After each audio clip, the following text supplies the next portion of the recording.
এই যে পরিসংখ্যানের একের এক যেটা কেন্দ্রীয় প্রবণতা, অর্থাৎ যতগুলো সংজ্ঞা আছে, হ্যাঁ, আমি এটা আলাদা একটা প্রিন্ট কপি পাঠাচ্ছি, ওখান থেকে তোমরা দেখে লিখে ফেলবা শুধু সংজ্ঞাগুলা কাকে বলে, যেগুলো আর কি।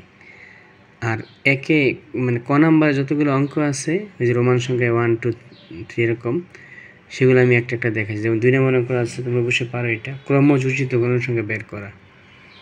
2 নম্বর অঙ্কটা, এটা তো শ্রেণীব্যাপ্তি এবং গণসংখ্যা ঠিক থাকবে, শুধু খালি ক্রমযুক্ত গণসংখ্যা, ক্রম হইল একের পর এক, আর যোজিত হলে যোগ করা।